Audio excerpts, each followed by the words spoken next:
My name is Funmi Queen Franklin. I am a spiritual advisor. I am a healer, and I am from Jackson, Mississippi. So it's really a journey that I started at like 13.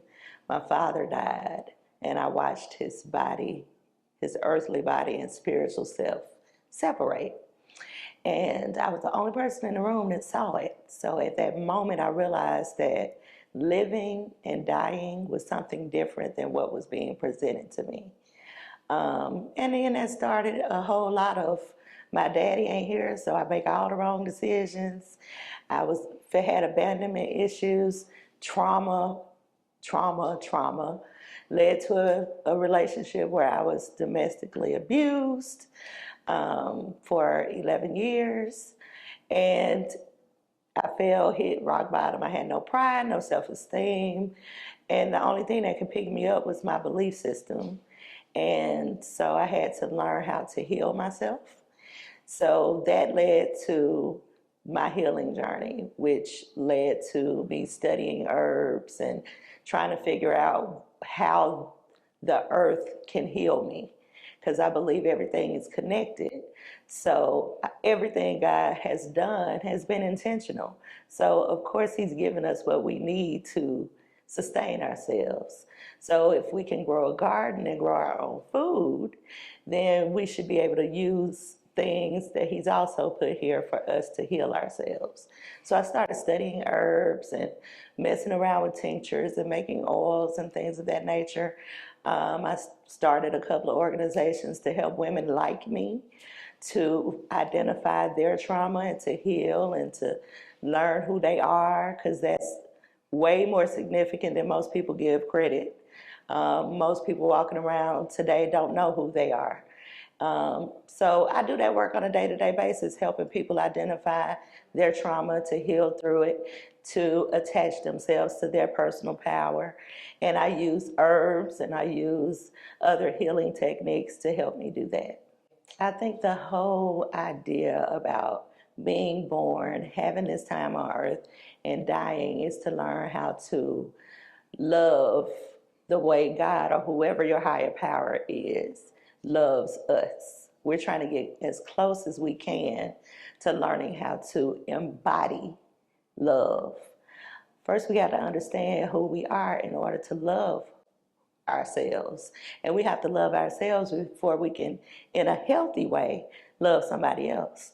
So ultimately, that's all it is. And it's all tied in together. If I'm not spiritually well, it's going to show up physically for me. If I'm not physically well, it's going to show up spiritually for me, and emotionally and mentally.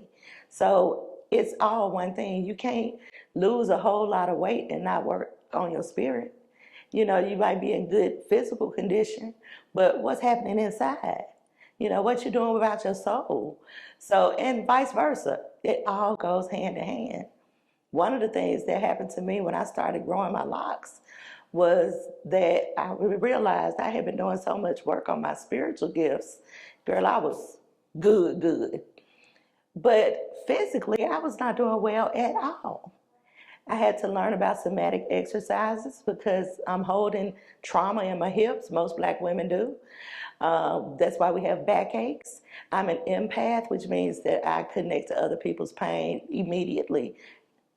The weight on my shoulders is heavy because I'm carrying that trauma in my shoulders from carrying everything. So now I got neck aches and migraines and, you know, all this kind of stuff. It's all tied in together. We got to take care of ourselves, our wellness in a holistic way, not just one thing. I think that God has given us what we need to heal ourselves. I believe that we are supplied everything we need. It's out there. You can look out that window and find something to heal you.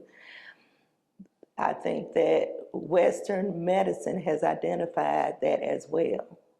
And it seems like to me that it is set up. I actually worked in the Department of Health for 15 years. I am absolutely convinced that the entire system is set up to keep rich people rich and poor people poor, and to make sure that you are so poor that you have to come to them to live every month when you get more pills and more pills and more pills. I just don't understand. And I'll be the first to say I'm not the most scientific person in the world, but I'll be the first to say that I can't understand how there is not more effort put into cures than treatment. Because I know that the system is set up to make sure that we always are dependent on medication, and that we are like, I'm on blood pressure medicine. I cannot not take that medicine unless I have figured out other ways to heal myself. So your body becomes dependent on it. As soon as you don't have it, you sick. So now you got to go to the hospital. The hospital bills are astronomical. So you're paying to stay alive. I just don't really believe that that's the way life should be. That you got to pay to live, then you got to pay to die. The mindset of Southerners is you got to go to the doctor. Like, you just got to go. But do they have good relationships with healthcare professionals? No. Probably because they don't get well. Your job is to make me feel better. You're not making me feel better. That's distrust right there. But it's in our DNA. Like, it's from slavery. Our health never mattered. Our lives didn't matter. So they sure didn't care if we got sick. In fact, if you got sick, they just put you in a barn and let you die and put another person in the field the next day.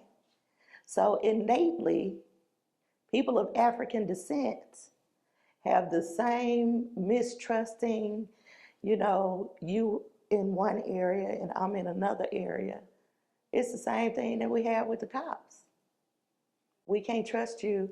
Our lives are not significant enough for us to just believe that you are going to do your best to take care of me.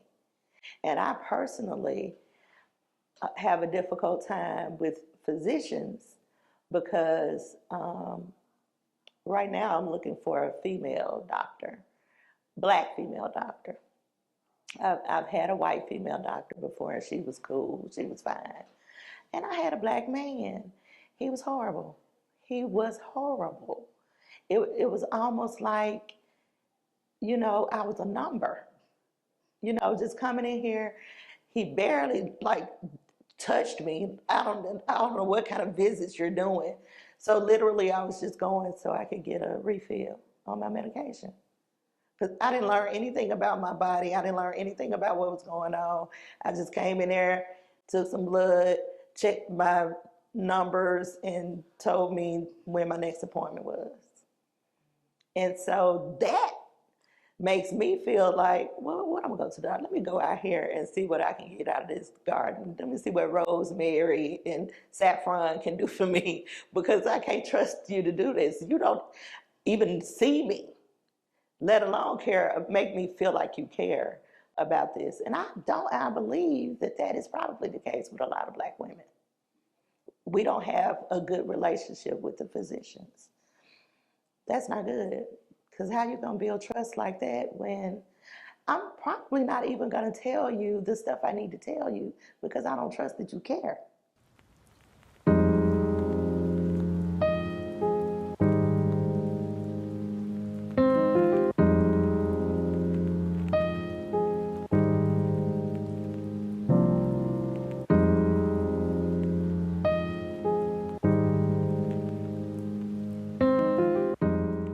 So that's ruining the relationship right off the bat, and you're not asking. Doctors should know what to ask. Most Black women got the same issues anyway, and it's not just hypertension. They stop right there.